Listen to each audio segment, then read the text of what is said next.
talking, walking, talkie, Walkie. talking, walking, talkie. Walkie.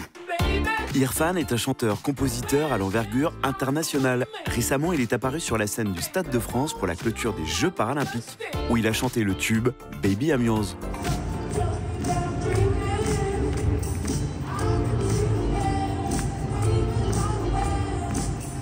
Tiens, mais regardez ce flâneur qui nous attend. Hello Tokiwoki, ça Salut roule? Irfan, comment vas-tu? Ça va et vous? Bah, écoute, super. Qu'est-ce qu'on fait là? On est où exactement? Alors nous sommes place de la Cathédrale à Strasbourg, devant une boutique qui est assez incroyable. C'est les Antiquités Bastien. Génial. Et on a notre ami Philippe qui va nous faire le tour du propriétaire. Allez, let's go. Hein. Merci de nous avoir ramené la pluie en tout cas. Hein. Ouais, c'est la météo strasbourgeoise. Salut Philippe, ça va? Ça va et toi? Ouais, très bien. Bienvenue. Voilà les amis de Tokiwoki. Salut Tokiwoki. Salut Philippe, comment ça va? Ça va bien. Les Antiquités Bastien, c'est une véritable institution à Strasbourg. Une institution qui a 154 ans maintenant. Avec mon frère, on est la 6e génération. Et on se demande maintenant si on n'est pas le plus vieux magasin d'antiquités de France, peut-être d'Europe. Il y a toute une décoration en hauteur souvent, qui n'ont pas bougé pratiquement depuis 100 ans. Et ça, c'est mon arrière-grand-père, Charles Bastian, qui les a mis en place. Comme la grille que tu vois en fer forgé en haut des marches. Ça, je l'ai toujours connu. On aurait pu la vendre 100 fois, mais pour le coup, ça, c'est indéboulonnable. On s'en sépare pas. Non mais c'est pratique pour le bruit aussi, comme ça quand on ferme la porte. Comment est-ce que vous vous connaissez tous les deux? Moi j'ai grandi dans la rue d'à côté, et on s'est connus à notre adolescence et on a passé quelques soirées ensemble. Est-ce que c'est une fierté à Strasbourg d'avoir ce tube C'est une fierté, carrément. Ça fait plaisir. C'est quand même des liens familiaux de l'enfance et en même temps, ça touche là le côté national, international. Attention où vous mettez les pieds, il y en a un peu partout. Pourquoi il y a cette tradition des arts décoratifs à Strasbourg? Strasbourg est une ville ancienne, ville médiévale, et aussi, par la suite, au XVIIIe siècle, Strasbourg, qui était avant dans le Saint-Empire romain germanique, vient dans le Royaume de France.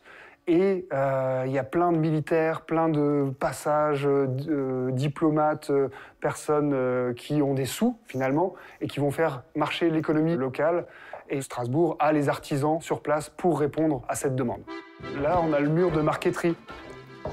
Magnifique. Très typique de notre Alsace si chérie. C'est ce qui a fait rayonner au début du XXe, non, c'est ça? Les arts alsaciens. Et ça a continué tout au long du XXe siècle. Nous nous concentrons exclusivement sur Spindler parce qu'il y a un prestige, une qualité qui se retrouve difficilement sur d'autres marqueteries. Et il va y avoir quelques pièces particulières. Par exemple, quand tu trouves une Sainte-Odile, qui est la patronne de l'Alsace, ça a une valeur ajoutée. Et là, Irfan, je vois un objet dont tu es assez familier. Ah, une bonne chopine à bière. Ça date de quand, par exemple? Entre la fin du XVIIe siècle et le tout début du XVIIIe. Donc, on va dire autour de 1700. Incroyable. Ça a plus de 300 ans. C'est ce qui est fabriqué en Allemagne et c'est de la terre cuite à très haute température. Donc, tu peux passer ton ongle dessus. Avant de faire une rayure, tu te casses l'ongle. Un autre objet qui attire mon œil. Qu'est-ce que c'est que ça? Attendez, déjà, on va vous montrer le double visage de cette canne. C'est un serpent, c'est une sorte de dragon qui avale les différents personnages qui sont ici. Et voilà, je suis prêt pour ma représentation.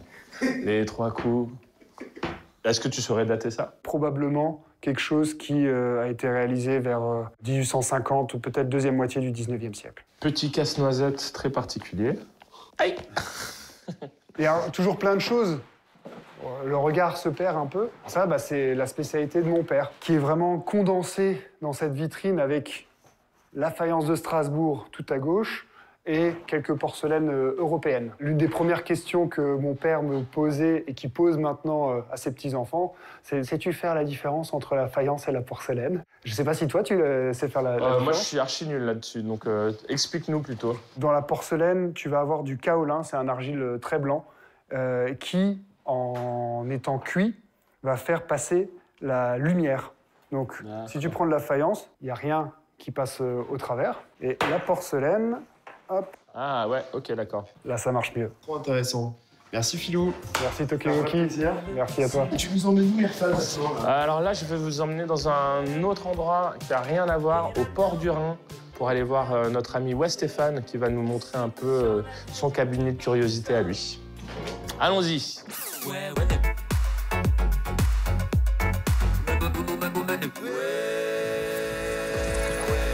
Salut.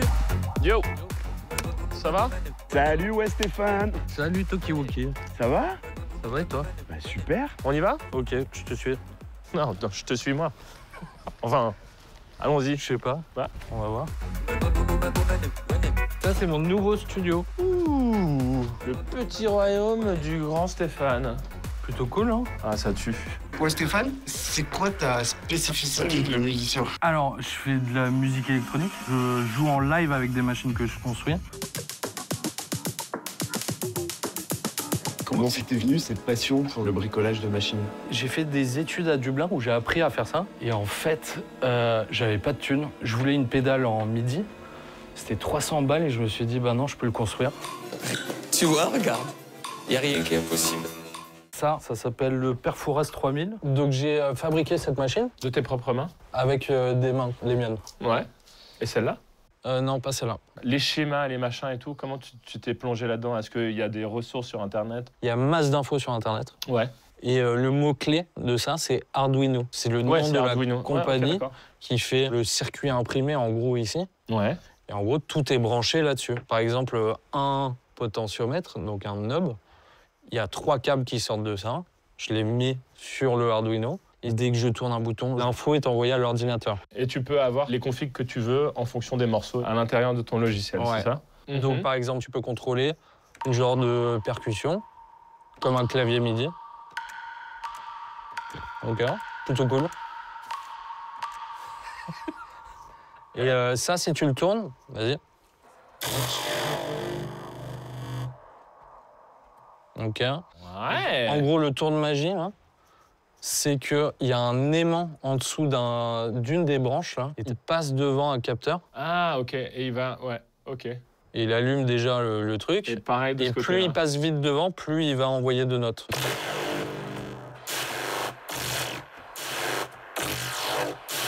Génial. Donc il y a celui-là là, qui fait du... Sortez vite! Alors là, les clés, hop. Ok.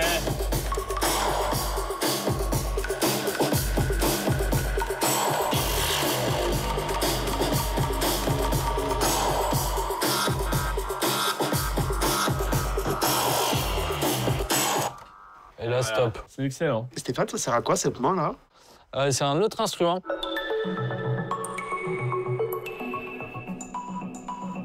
Ah ouais? En gros, ça, c'est un leap motion, le truc noir, là. Il émet de l'infrarouge Ouais. et il capte la forme de la main. Ok.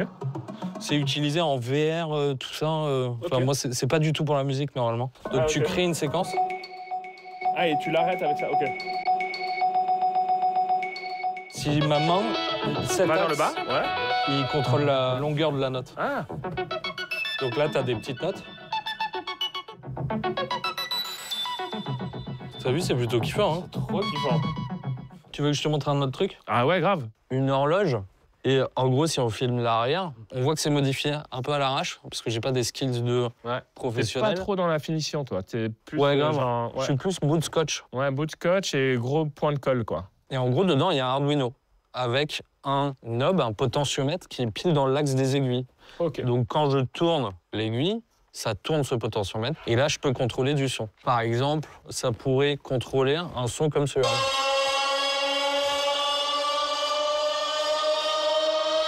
Ralentis, ralentis, ralentis! C'est un peu stressant quand même. Mais... Ah, c'est bien, c'est bien. C'est pour faire des bonnes montées. Et ça peut aller dans l'autre sens aussi.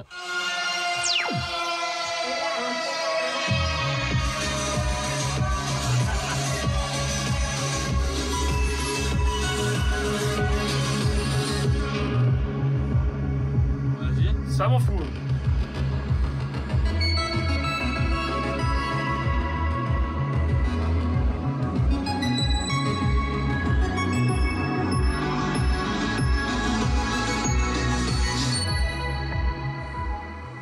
Salut Tokiwoki! Salut! Tokiwoki! Salut, à bientôt! Revenez quand vous voulez! Ciao!